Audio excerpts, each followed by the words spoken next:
এখানে একটি লোক গাড়ির মধ্যে পেপসি বিক্রি করতে করতে টেলিফোনে শুনতে পাবো 2 কোটি টাকা আপনি লটারি পেয়েছেন। সে আত্মহরা হয়ে যায়। ড্রাইভার বলে, ভাই কি হয়েছে? তে বললো, ভাই আমি 2 কোটি টাকায় লটারি পেয়েছি, আমি আর পেপসি বিক্রি করবো না। তাই বলে সে চলে যায়। হ্যাঁ, 2 কোটি টাকায় সে লটারি পেয়েছে। সে তখন উদাস মনে বলে, আজকে যেহেতু 2 কোটি টাকা লটারি পেয়েছে, তাহলে আজকে আমি আর পেপসি বিক্রি করবো না, সবাইকে পেপসি আমি খাইয়ে দেবো। আরে ভাই খান, আজকে আমি 2 কোটি টাকা লটারি পেয়েছি, সেই উপলক্ষে আজকে আপনাদের সবাইকে আমি পেপসি খাওয়াবো। ভাই আপনি আমাকে দেন। হ্যাঁ ভাই, সবাইকে আজকে আমি পেপসি খাওয়াবো। তাই বলে সেই লোকটি খুশি মনে একে একে সবাইকে পেপসি খাওয়ালো। ড্রাইভার বলে, হ্যাঁ ভাই তাড়াতাড়ি করেন, আমি এখন গাড়ি ছেড়ে দেবো। তাই বলে সবার হাতে পেপসি দেওয়া শেষ হয়ে গেল।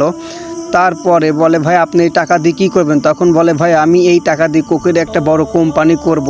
তখন বলে, হ্যাঁ ভাই আপনার বুদ্ধিটা অনেক ভালো। ইতিমধ্যেই দেখা গেল যে ড্রাইভার ওই পেপসি খেয়ে ঘুমিয়ে গেল। একে একে বাজে যারা ছিল সবাই পেপসি খাওয়ার পর ঘুমিয়ে গেল। তারপরে সেই চোরটি একে একে যার কাছে মানিব্যাগ, টাকা পয়সা যা কিছু ছিল সব কিছুই লুটে নিল। তারপরে আসার শেষে সর্বশেষে ড্রাইভারের পুকুর থেকে ড্রাইভারকেও ছাড়লো না, তারও একটা আইফোন নিয়ে নিল। তারপরে চোরটিকে এখান থেকে বেরিয়ে গেল। এরকম আমাদের সাথে পথে ঘাটে অনেকেই অনেক জায়গায় এরকম হয়ে থাকে। ভাই আপনারা কেউ আর কখনো বাজের মধ্যে অপরিচিত লোক কোনো কিছু ফ্রিতে দিলে আর খাবেন না, পরবর্তী এরকমই